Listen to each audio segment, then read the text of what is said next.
একটা শেখ হাসিনার ডাস্টবিন সংবলিত ছবি পোস্ট করছিলাম। তারপরে হঠাৎ করে আমাকে ৩রা ফেব্রুয়ারি দুপুর ১টার দিকে আমাকে চাকরিচ্যুত লেটার প্রদান করা হয়। ওই যে প্রেস সচিবের একটা ছবি ছিল যে ডাস্টবিনে ময়লা ফেলতেছিল, শেখ হাসিনার ছবি সংবলিত, এটা আপনারা জানবেন। ওই ছবিটা আমি পোস্ট করছিলাম ২রা ফেব্রুয়ারি। তাদের স্বার্থে আর বাংলাদেশ পল্লী বিদ্যুতায়ন বোর্ড কাজ করছে, কিসের স্বার্থে তারা এখনো শেখ হাসিনার স্লোগান ব্যবহার করছে? কেন আমাদেরকে সাসপেন্ড সংযুক্ত করা হচ্ছে? কেন আমাদেরকে চাকরিচ্যুত করা হচ্ছে? জুলাই অভ্যুত্থানে বৈষম্য বিরোধী আন্দোলনের সাথে ছিলাম, কারণ এদেশটা আমার, এদেশটা গড়ার দায়িত্ব আমাদের প্রত্যেকের। আমরা এদেশের সাধারণ মানুষ বলতে আমরা এদেশের প্রত্যেকটা মানুষ, সে হোক রাজনীতিক বৃন্দ, সে হোক প্রশাসন, সে হোক সাধারণ ছাত্রছাত্রী, প্রত্যেকটা মানুষই হচ্ছে আমরা সাধারণ মানুষ। আমরা আমাদের কথা বলার অধিকার রাখি। সেক্ষেত্রে যখন জুলাই অভ্যুত্থানের সময় আমি সরাসরিভাবে সম্পৃক্ত ছিলাম, তখন কিন্তু আমার ৬ দিনের বেতনও কেটে নিয়েছিল। হ্যাঁ, তখন ৬ দিনের বেতন আমার কেটে নিয়েছিল। জুলাই অভ্যুত্থানের সাথে আমি ছিলাম, অফিসে অনুপস্থিত ছিলাম। তো সেইখানে দেখা গেল যখন আমি ফেসবুকে বা আমি আমার সব জায়গায় আমি এই বৈষম্যগুলো তুলে ধরতেছিলাম, তখন ৩রা ফেব্রুয়ারি আমাকে চাকরিচ্যুত করা হয়।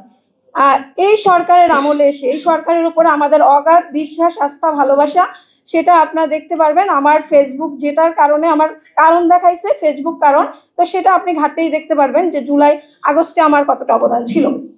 তো সেইখানে আমরা বৈষম্য নিয়ে কথা বললে আমার ৩রা ফেব্রুয়ারি যখন আমাকে চাকরিচ্যুত করে, ২রা ফেব্রুয়ারি আমি একটা শেখ হাসিনার ডাস্টবিন সংবলিত ছবি পোস্ট করছিলাম।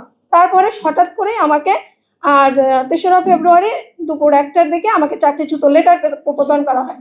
আমি কিছু জানিই না, আমাকে কোনো ওয়ার্নিং দেওয়া হলো না, আমাকে কোনো আত্মপক্ষ, আমি যদি কোনো অন্যায় করি তাহলে তো আমাকে জবাবদিহিতা করবে বা আত্মপক্ষের সমর্থনের সুযোগ দেবে, কিন্তু সেটুকু আমি পাইনি। কথা হচ্ছে আমাদের দেশ, আমি সকলের কাছে অনুরোধ করব, উপস্থিত সকল যারা আছেন এবং আমার এনসিপির নেতৃবৃন্দ ভাইয়েরা, আপনারা একটু, এটা অবশ্যই এটা আমাদের জন্য নয়, এটা সারা বাংলাদেশের একটা আন্দোলন। পল্লী বিদ্যুৎ এমন একটি প্রতিষ্ঠান যে আন্দোলনটা জানুয়ারি মাসে শুরু করছে, তারা শুধুমাত্র নিজেদের স্বার্থে শুরু করেনি। তারা চেয়েছিল ব্রিটিশ যেরকম দূর হয়েছে, পাকিস্তান যেরকম দূর হয়েছে, সেরকম এদেশে যেন কোনো স্বৈরাচার থাকতে না পারে। সেই আন্দোলনটা কিন্তু ২৪ সালের জানুয়ারি থেকে শুরু হয়েছিল।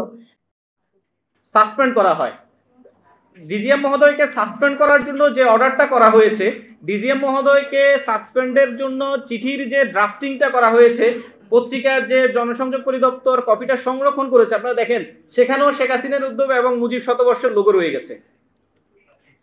অথচ আমাদের বিদ্যুৎ বিলের কাগজে একটা প্রিন্ট যাওয়ার জন্য একজনকে সাসপেন্ড করা হয়েছে, কিন্তু আরইবি সেই সাসপেন্ডের কাগজ যেটা সংরক্ষণ করেছে, সংরক্ষণ কপিতেও কিন্তু সেই স্লোগান রয়ে গেছে। আরইবি তাদের বিরুদ্ধে কোনো ব্যবস্থা নেওয়া হয় নাই। আমরা আপনাদের মাধ্যমে জানতে চাই, কাদের স্বার্থে আর বাংলাদেশ পল্লী বিদ্যুতায়ন বোর্ড কাজ করছে? কিসের স্বার্থে তারা এখনো শেখ হাসিনার স্লোগান ব্যবহার করছে? কেন আমাদেরকে সাসপেন্ড সংযুক্ত করা হচ্ছে? কেন আমাদেরকে চাকরিচ্যুত করা হচ্ছে? এরপরে ১৬ অক্টোবর তারিখে আমি আওয়ামীর সাথে কোনো সংযুক্ততা থাকে, আমাকে যে পানিশমেন্ট দিবেন আমি মাথা পেতে নিব। কিন্তু এই যে অন্যায়ভাবে আমার উপরে দোষ চাপিয়ে একটি মহল, তারা তাদের নিজেদের দোষটা ঢাকলো, তারা অন্যায় করে যে দুর্নীতির মাধ্যমে যে মালামাল কিনেছে, এই চিত্রটা জাতির কাছে প্রকাশ করার কারণে আমাকে মূলত জাতির কাছে শত্রু বানালো। সেই বাংলা ছবির প্রেক্ষাপটের মতো বাংলা ছবির মধ্যে ভিলেন বানালো। এটা কি তারা ঠিক করলেন? আমার যে চাওয়াটা ছিল সেই চাওয়াটা আজকে সরকারও বলছেন যে হ্যাঁ, এই সিস্টেমের সংস্কার দরকার। আমরা ইতিপূর্বে দেখেছি পিডিবি ভেঙে ডিপিডিসি ডেসকোড হয়েছে। যদি এটা প্রয়োজন না হতো, সংস্কারের প্রয়োজন না হতো, তাহলে এটা করা হতো না। এটা কেন করা হলো? আজকে ৪৭ বছর ধরে একটি সিস্টেম সংস্কার চাই, এই পল্লী বিদ্যুৎ সমিতি সংস্কার চাই। আমরা তো বলি শুধুমাত্র পল্লী বিদ্যুতের সংস্কার নয়, এই রাষ্ট্রের সংস্কার চাই। যখনই তারা সেই জুলাই যখন তাদের সংস্কারের কথা বলল, আর একটা ট্যাগ দেওয়া হলো বিএনপি জামাত।